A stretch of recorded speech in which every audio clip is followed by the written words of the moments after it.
नमस्कार जी। रात के 8:55 हो गए। मैं संजीव शर्मा हाजिर हूँ दिन भर की तमाम बड़ी खबरें लेकर। और इस वक्त की जो बड़ी खबरें हैं वो आपकी स्क्रीन पे हमने हेडिंग डाला हुआ है।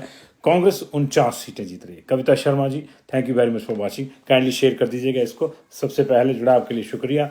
और तमाम दूसरे लोगों से मेरा आग्रह है, बहुत से लोग जुड़ गए हैं लेकिन कमेंट करेंगे तभी मुझे पता चलेगा। अमरनाथ जी नमस्कार, आपको भी बहुत बहुत शुक्रिया, आपका भी। और कांग्रेस 49 सीटें जीत रही है। किस जिले में कितनी ये दिखाएंगे आपको। चुनाव आयोग ने भी बीजेपी को झटका देते हुए कांग्रेस को क्लीन चिट दे दी है। इसके क्या मतलब है, क्या ये पूरा मामला है, इसको भी बताएंगे। और बीजेपी की आंखों में जाकर कांग्रेस का काजल अब फैल गया।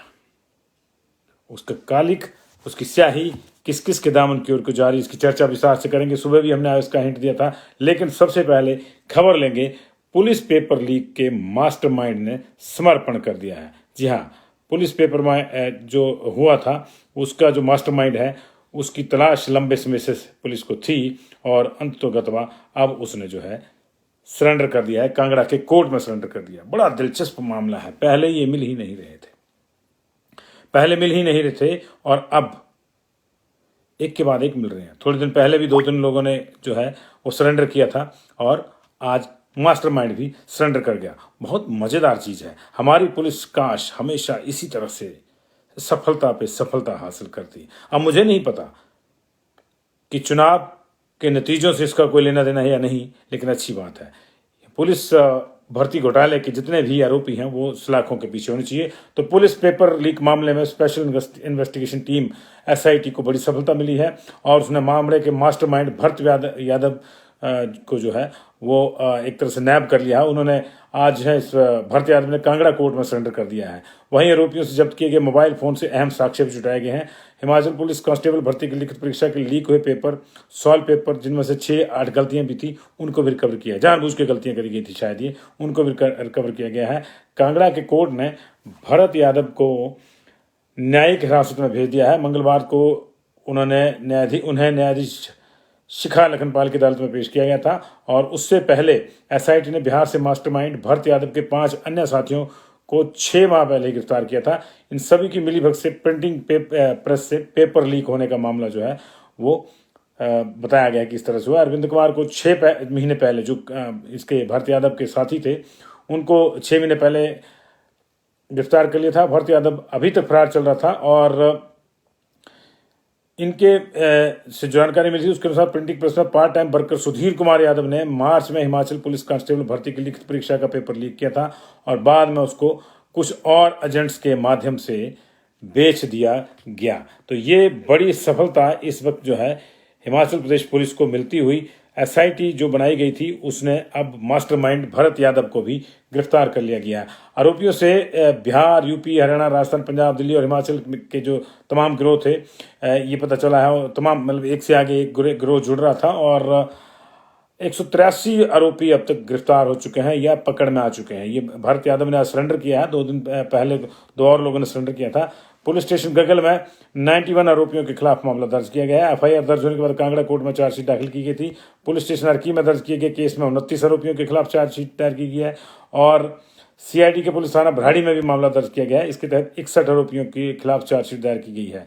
मामले में अब तक एजेंटों से 10,34,900 रुपये भी बरामद किए गए हैं और कुछ से 6,000 नेपाली नोट जो हैं वो भी बरामद किए जा चुके हैं। और 6 कारें, 154 mobile phone, 5 laptop, 1 DVR, 10 hard disk, 1 pen drive, 3 memory card, PAN card, Aadhaar card, voter card, इस तरह के कई सामान जो है वो जब्त किए गए हैं। आपको बता दें कि 24 मार्च को सोशल मीडिया पे एक चैट वायरल हुई थी जिसमें ये कहा गया था, दावा किया गया था, किसी ने दावा किया था अपने साथी के साथ कि उसने पैसे देकर ये पेपर खरीदा है और वो पास ही होगा। उसके बाद ये मामला खुला था, परतें खुली थी एक के बाद एक। 1334 पदों के लिए भर्ती होनी थी। 27 मार्च को 81 केंद्रों पर भर्ती हुई थी। 5 अप्रैल को इसका रिजल्ट आया था और उसके बाद ये चैट जो है वो वायरल हो गई थी और फिर ये मामला खुला था। तो अब मामले की तह जो है वो लगातार एक के बाद एक खुलती है। उधर एक दुखद खबर भी है।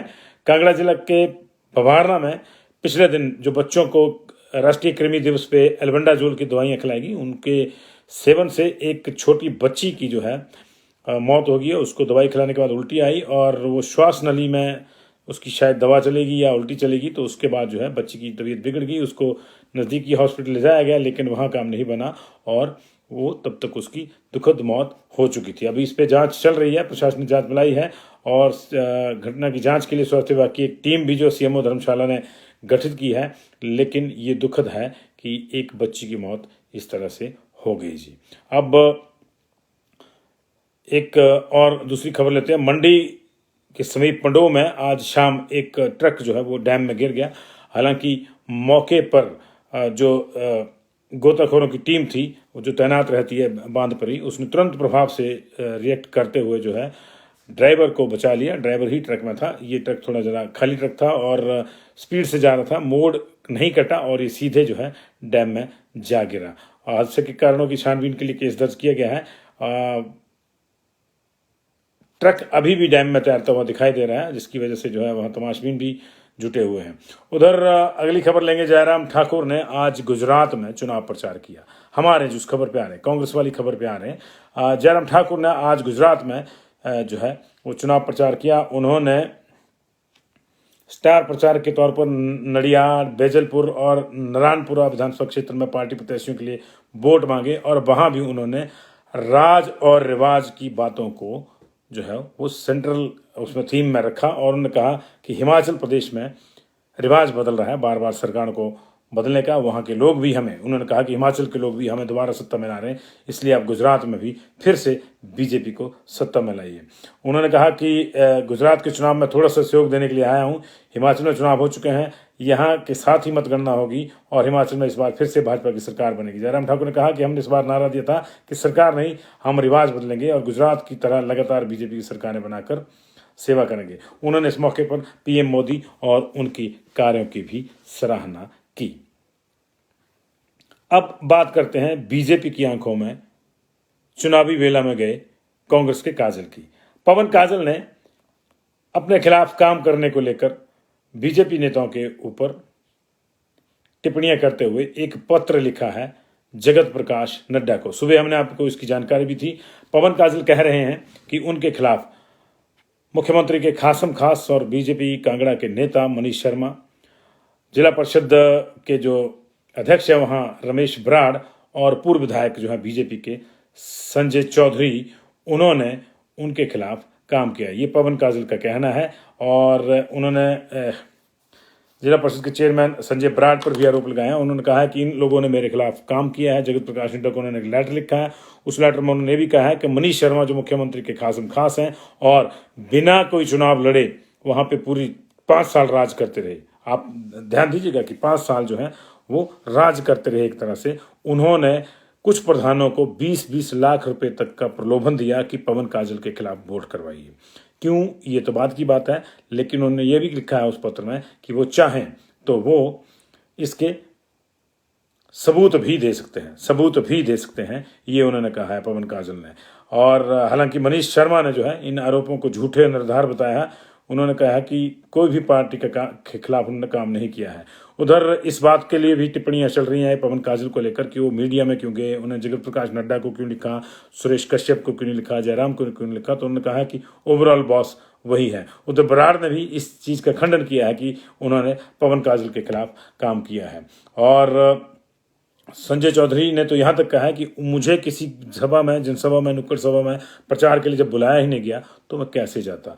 कांगड़ा बीजेपी मंडल ने चुनाव में निष्क्रिय रहा, ये पवन काजल का कहना है। उन्होंने जो आरोप लगाए हैं, मैं उनकी आपको 4, 5, 6, 7, 8, 9, 10 जो आरोप लगाए उसकी बात करता हूं। उन्होंने कहा कि मंडल के पदाधिकारी गुटों में विभाजित हैं और अपने स्वार्थ के लिए पार्टी से जुड़े हैं। मनीष शर्मा ने पिछले 5 वर्षों से कांगड़ा में निरंकुश होकर काम किया है। मनीष ने उन्हें हराने के लिए तन, मन और धन से काम किया है। मनीष ने पंचायत प्रधानों को 20-20 लाख का प्रलोभन देकर उन्हें हराने की साजिश रची। मैक्सिमम शिकायतें मनीष शर्मा के खिलाफ है। इसके अलावा नगरोटा बगवां और ज्वालामुखी में भी बीजेपी प्रत्याशियों के खिलाफ काम किया। तार देखिए कहाँ जुड़ रहे हैं, नगरोटा बगवां और ज्वालामुखी में भी जुड़ रहे हैं। कांगड़ा में कांग्रेस के उम्मीदवार की पूरी आर्थिक मदद मनीष शर्मा ने करी, ये इनका कहना है। रमेश बराड़ ने कांगड़ा बीजेपी मंडल को धन बल से अपनी मुट्ठी में रखा, इसलिए मंडल निष्क्रिय रहा। संजय चौधरी पूरे चुनाव के दौरान घर से बाहर नहीं निकले। संजय चौधरी ने भी उन्हें हराने की रणनीति बनाने में जुटे रहे। अब इसका जो है क्या होता है क्या नहीं होता, ये बात की बात है, लेकिन बीजेपी में लगातार इस तरह का बवाल बढ़ रहा है।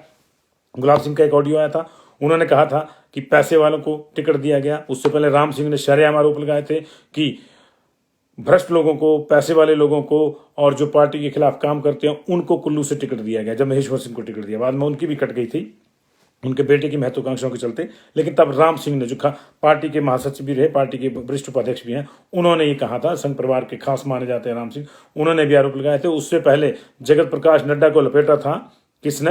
कृपाल परमार ने। जब मोदी जी का फोन आया था कि कृपाल तुम बैठ जाओ, मेरा अगर तुम्हारे जीवन में कोई प्रभाव है तो तुम तुरंत प्रभाव से चुनाव छोड़ दो, लेकिन उन्होंने चुनाव छोड़ा नहीं, उल्टा एक तीर छोड़ा जो जगत प्रकाश नड्डा को लेकर छोड़ा गया। ये तमाम बातें बताती हैं कि बीजेपी के भीतर भी सब कुछ ठीक नहीं है।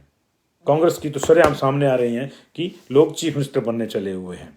लेकिन ये बातों का अगर एनालाइज करें आप, तो दो चीजें इसमें और भी सामने आती है। एक तो ये कि बीजेपी में इस तरह की चीजों का आने का मतलब है कि कहीं ना कहीं जो वो दावा कर रहे हैं कि यहां रिवाज बदल रहा है, बीजेपी सत्ता में आ रही है, उस दावे में कहीं ना कहीं मीन में एक जरूर है इन वजहों से। क्योंकि एक दिन कहा जाता है हम जीत रहे हैं, दूसरे दिन कहा जाता है हम निर्दलीयों से भी बातचीत करेंगे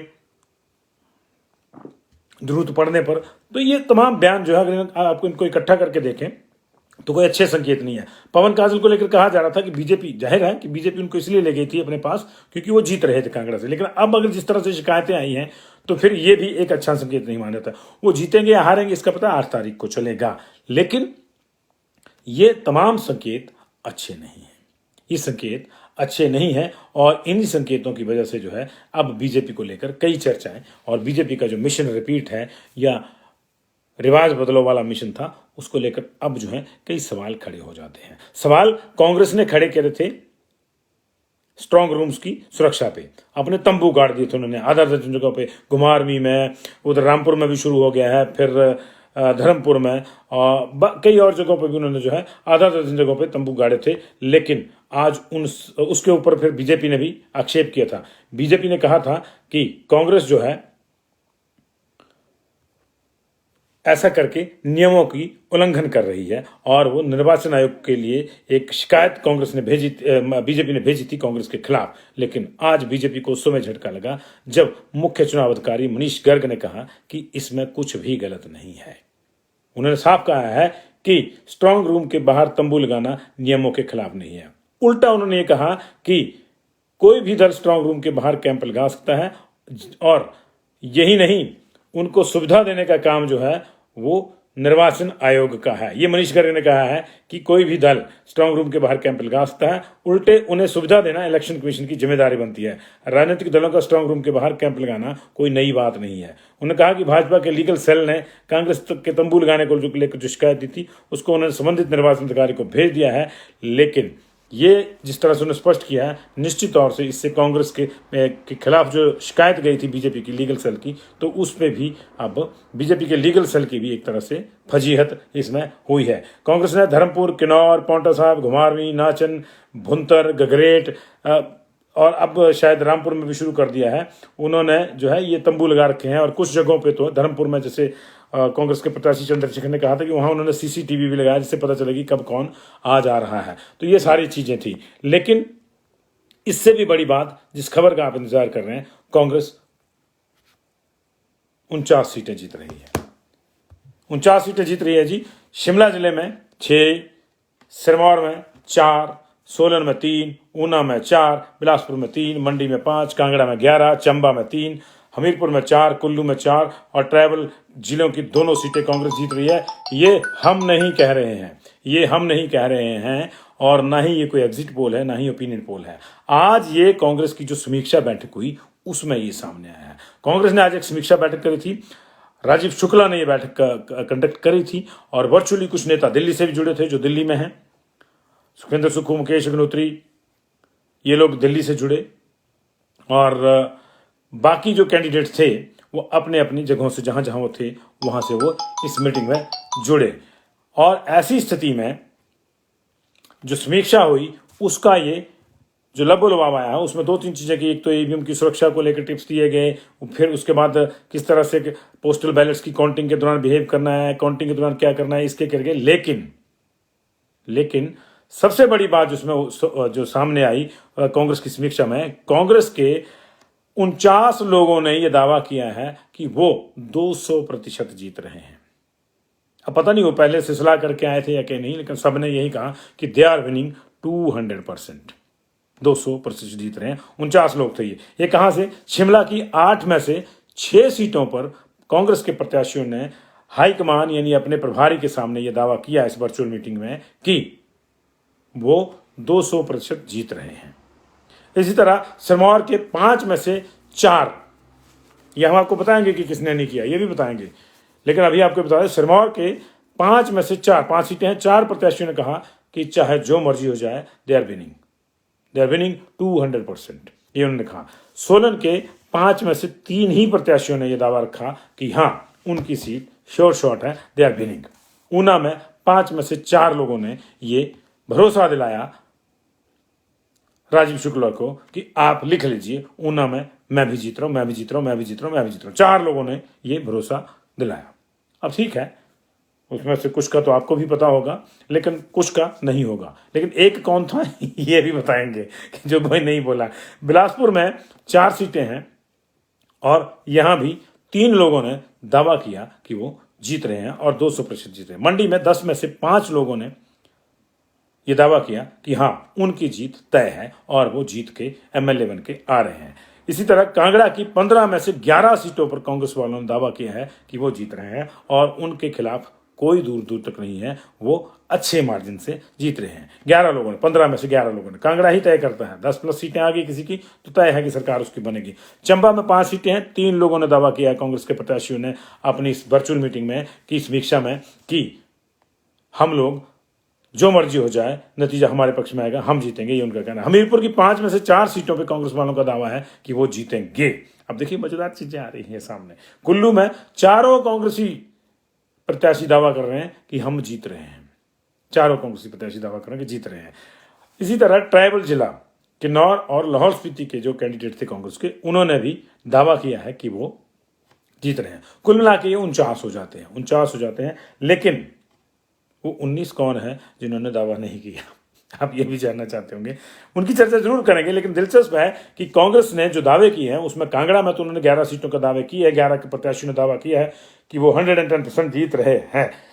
लेकिन दिलचस्प ढंग से राष्ट्रीय अध्यक्ष जगत प्रकाश नड्डा के घर में 4 में से 3 सीटों पर कांग्रेस के प्रत्याशियों ने दावा किया है कि वो हर हाल में जीत रहे हैं, चाहे जो मर्जी हो जाए, वहां कोई नड्डा फैक्टर नहीं है। इसी तरह हमीरपुर, जिसको प्रेम कुमार धूमल का घर और बीजेपी का गढ़ कहा जाता था, वहां भी 5 में से 4 सीटों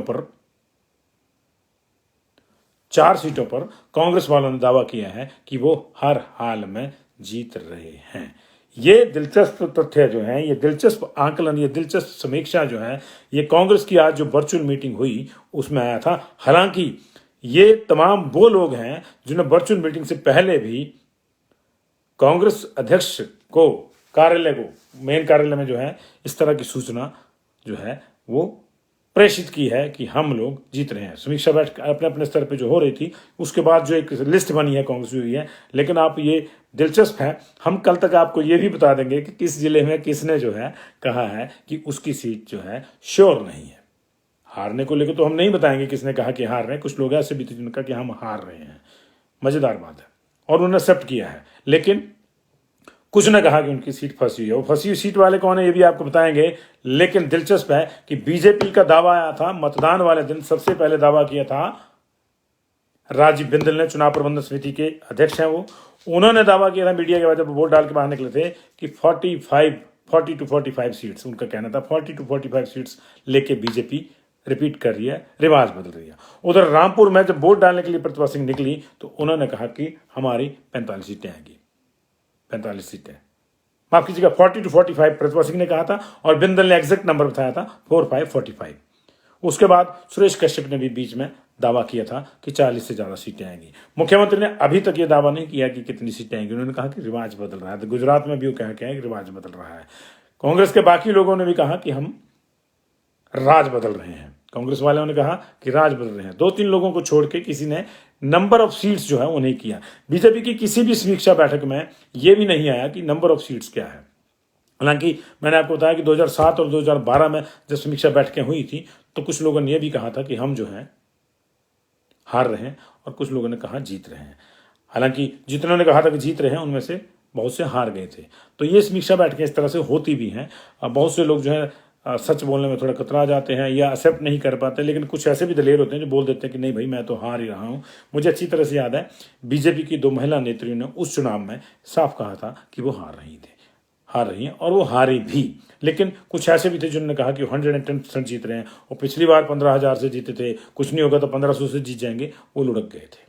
इसलिए अपनी हार को एक्सेप्ट करना भी एक बहुत बड़ा जिगरा चाहिए इसके लिए भी। लेकिन कांग्रेस की समीक्षा बैठक में 49 सीटों पे जो है टोटल राउंड अप हुआ है। कांग्रेस का ये दावा है अब कि उसकी समीक्षा बैठक से ये तथ्य निकल के सामने आया कि 49 जीत रहे हैं। एक बार फिर से बता दूं, कांग्रेस ने जो समीक्षा बैठक करी है उसमें ये जो है 6 लोगों ने, 8 में से 6 लोगों ने, प्रत्याशियों ने शिमला में अपनी जीत का 100% बल्कि 200% दावा किया है। सिरमौर में 5 में से 4 ने, सोलन में 5 में से 3 में, ऊना में 5 में से 4 ने दावा किया है कि वो जीत रहे हैं। बिलासपुर में 4 में से 3 लोग कह रहे हैं कांग्रेस के प्रत्याशी कि वो हर हाल में जीत रहे हैं। मंडी में 10 में से 5 लोग कह रहे हैं, पिछली बार एक भी नहीं जीता था, इस बार 5 कह रहे हैं कि हम जीत रहे हैं।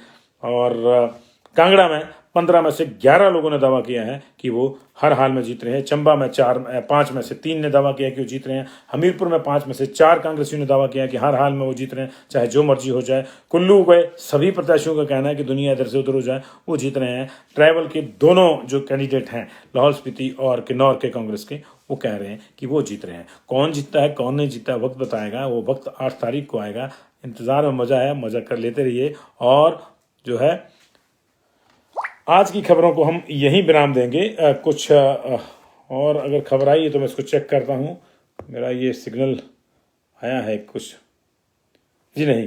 तो आज की जो मेन खबर थी वही थी कि पुलिस पेपर भर्ती लीक मामले में एसआईटी को बड़ी सफलता मिली है एक तरह से, और जो मुख्य आरोपी हैं उन्होंने सरेंडर कर दिया है।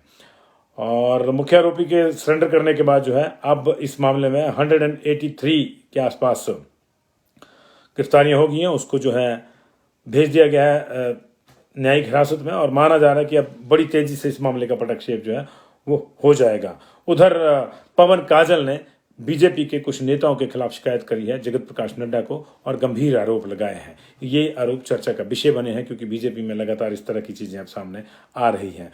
चुनाव आयोग ने बीजेपी को झटका दिया है। उन्होंने कहा है कि कांग्रेस वालों ने जो तंबू लगाए हैं स्ट्रांग रूम्स के बाहर 6-7 जगह पे, उसमें कुछ भी गलत नहीं है। वो कोई भी दल ये लगा सकता है, और जो भी दल ऐसा तंबू लगाता है उसको जो बेसिक सुविधाएं हैं, मूलभूत सुविधाएं हैं, वो उपलब्ध करवाना निर्वाचन आयोग का काम है। बहुत बहुत शुक्रिया। दिन रात चुनावी मौसम, गर्मी पकड़े हुए है। गुजरात में भी चुनाव है, वहाँ पे नए नए समीकरण सामने आ रहे हैं, उनके भी बीच में किसी दिन चर्चा करेंगे। आपका बहुत बहुत शुक्रिया। काइंडली इसको शेयर कर दीजिएगा। बहुत बहुत शुक्रिया जी। नहीं गौरव शर्मा जी, हम नहीं कह रही है, कांग्रेस वाले कह रहे हैं, हम नहीं कह रही है। कांग्रेस वालों का दावा है कि हम 49 जीतेंगे। कहाँ कहाँ कितनों का दावा था ये हमने आपको बता दिया। बीजेपी वालों का भी इस तरह का दावा है जी। आसा जो बोल दे आशुतोष छाबड़ा जी, आसा 5 तारीख बोलना 5 बजे के बाद, क्योंकि साढ़े पर तीन लगे आ एक एम्बार्गो इलेक्शन कमीशन का, and we have to honour that जी। पंकज शर्मा जी तुहां क्या पूछा?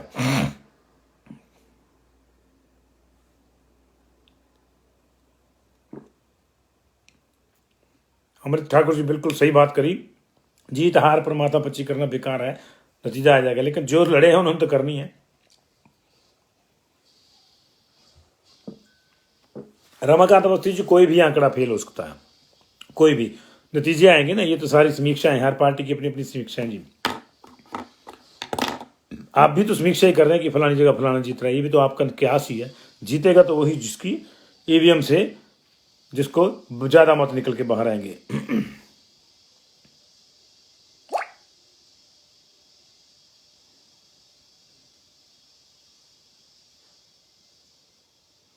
चंचल सिंह राणा जी, बहुत बहुत शुक्रिया आपका इस हौसला अफजाई के लिए। देखिए पंकज शर्मा जी ने भी कह दिया कि वहां से वहां जीत रहा, वही सबके अपने अपने आकलन है जी।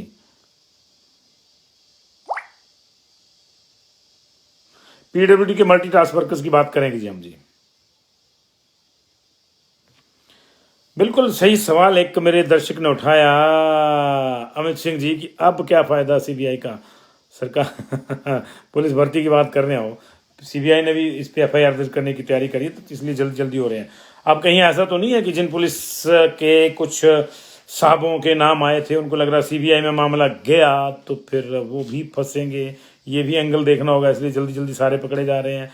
पहले मजे लगे हुए थे, देखना पड़ेगा, कई चीज़ें देखनी पड़ेंगी। मैंने वही कहा ना कि क्या कहीं चुनावी नतीजों से भी इसका कोई संबंध है, वो भी देखना पड़ेगा। इस तरह के कई संबंध देखने पड़ते हैं। लंबी जब जांचें खिंचती हैं तो कई इफ्स आते हैं, कई वर्ड्स आते हैं। अंततोगत्वा ट्रुथ विल प्रिवेल, ये हम लोग मान के चल रहे हैं कि सच सामने आएगा जी। कल बताएंगे सुशील जी, जिन्होंने कहा कि हम हार रहे हैं, जिन्होंने कहा कि हमारी सीटें फंसी हुई हैं, कल बताएंगे। मंडी से विमला देवी जी 10 सीटें आ रही हैं, चुन के 10 विधायक आएंगे। किसके आएंगे किसके नहीं, कौन सी पार्टी के आएंगे, ये 8 तारीख को पता लगेगा जी। मंडी से लेकिन 10 आएंगे, 10 हैं वहां पे। जी जी सुनील कुमारी, सबको 8 तारीख को पता लग जाएगा, लेकिन तब ये भी पता लग जाएगा कि किस पार्टी की दावों में कितना दम था।